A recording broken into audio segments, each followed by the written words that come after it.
every episode, I literally put a hidden clue that will be somewhere throughout the story. And what I need you to do is to find that hidden clue, tell me what it is in the timestamp, and put that in the comments to be entered into the giveaway. Our first giveaway is coming up very soon. And if you get over 100 likes, I will give you 3 stories this weekend. Alright, so without any further ado, as of now, it is time to slip into a mind that's not our own. Let's go. As a boy, Keith Reinhardt found an escape by weaving these vivid stories from dull strands of historical truths. And while most kids his age dreamed of something like athletic glory, young Keith cocooned himself in Chicago's public archives, ingesting century-old newspaper microfiche reels. He had this uncanny knack for resuscitating cold cases long written off through imaginative, highly personal retellings, often adopting the perspectives of the victims themselves. And Reinhardt's flair caught the eye of local college paper editor. Under the tutelage of a patient writing coach, Keith's raw gift was slowly molded from pulp fiction fantastical to polished journalistic form throughout the 80s. And after earning an English literature degree in 1985, the aspiring author landed a regular paid column in Chicago's Daily Herald that indulged his passion for literature between present reality and past tragedy. Now, for the easygoing and perpetually curious Reinhardt, the city's immense history provided boundless oddballs, misfortunes, and unsolved cases to profile. And at that time, he filled forgotten voices and served the downtrodden some overdue dignity through playful postmortems. And of hundreds of peculiar cold cases, on September 1987, the disappearance of Thomas Young uniquely enthralled the young scribe. You see, Young had just evaporated without a trace from an apartment behind St. Benedict's Church where he rented a unit there. And when Reinhardt's September 1988 retrospective piece highlighting the year anniversary of Tom's co-founding vanishing sparked tremendous reader interest. And that's when Keith realized that certain tales hooked the collective consciousness unlike any in Chicago's extensive rainy day mystery backlog. And through 1988, Reinhardt began regularly visiting these locations where Tom Young was last seen, hoping that, this physical proximity to the tragedy might summon investigation inspiration. And he soon stumbled on the perfect embedding opportunity. Tom's old rental unit inside St. Benedict sat unoccupied, still as landlords struggled replacing a tenant on premises with such stigmatized recent history. But never one to shy away from macabre backstories, Reinhardt eagerly signed a 6-month lease on apartment 2F and moved his drafting desk directly into the space that Young once inhabited. Now that he was fully settled into Tom's world circa September 1987, Keith's long-form follow-up profiling the intricate minutiae of apartment life through the lens of a vanishing man came pouring out in vivid personal detail. This guy was a journalist at heart, and he was doing everything he could to try to solve this cold case. And as the first anniversary of his initial Tom Young retrospective piece loomed, Reinhardt prepared a bold manuscript dramatizing the case by blending factual fragments with a little bit of fiction. His anti-hero lead, Guy Gibson, embodied quirks and experiences of both Tom and the writer himself in younger years. In submitting this genre-bending human mystery hybrid to his Herald editor could mark Keith's creative apex. I mean, fate itself seemed invested in rapidly elevating the intrigue factor of Reinhardt's project, and endangering his own welfare, though, in the process.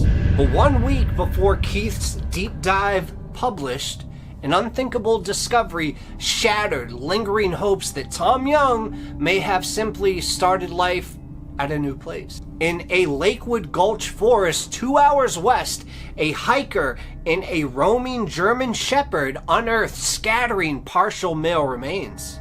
And that's when forensic analysis soon confirmed the victim was none other than Reinhardt's obsession, Tom Young.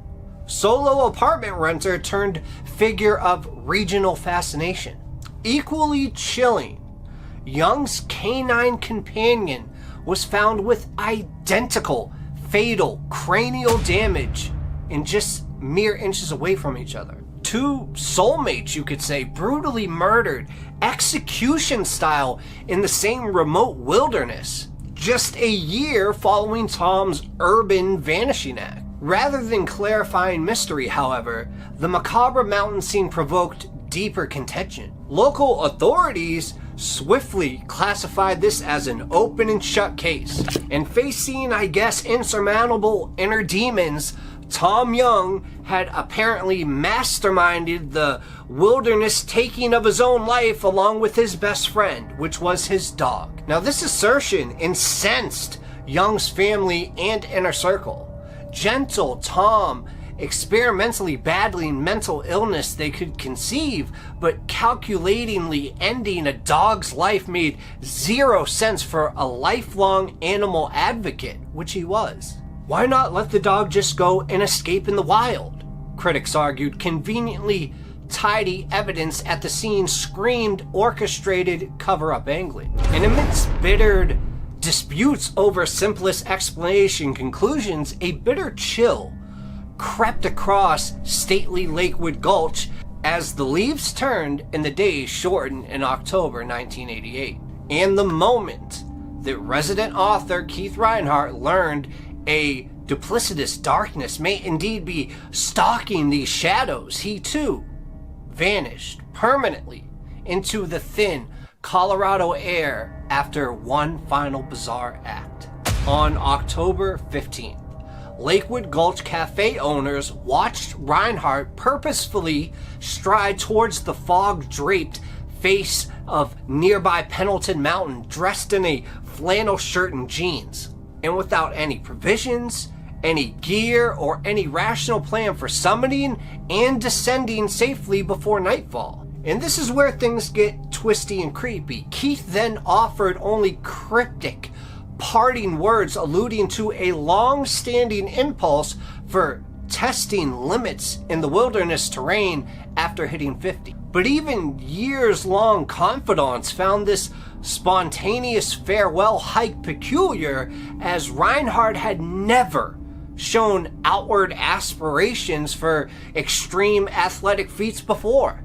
So as darkness crept over the peaks and Reinhardt failed to reappear at the Rendezvous Cafe for his standing Scotch nightcap, the loyal Silver Plume community launched search efforts in earnest. But rappelling every sheer cliff and cove through dawn failed to locate any trace of their missing resident author. Just as 1 year prior when Thomas Young first vanished, it was soon sadly evident a second bright flame resident life had been brutally extinguished without explanation here at all. And in the cruelest of twists, vanishing skeptic Reinhardt was ultimately scheduled to publicly reveal Tom Young's fate, just days after the own author permanently disappeared under eerily parallel circumstances and timing never to be heard from again. Whether sinister global orchestration or merely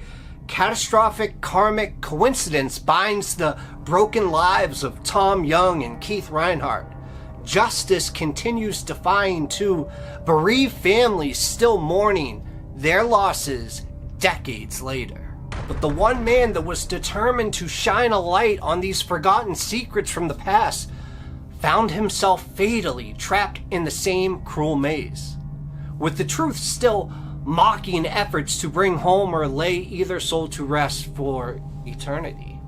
So it is plausible that whatever happened to Young also happened to Reinhardt exactly 1 year later. Could this be a story where literally Reinhardt was so infatuated with this case that maybe there was a killer behind it that killed Young? And when Reinhardt got too close, on that almost exact year after, that killer did the same thing to Young that he did to Reinhardt. Thank you guys for watching. I know that was a little bit of a crazy story, but I got so many good stories to tell you, and this was kind of like a filler, but I hope you still enjoyed it. So make sure to get this up to at least 55 likes, find the clue, and that's all I got for you guys today. Join the Discord, and I will see you very soon. Cheers.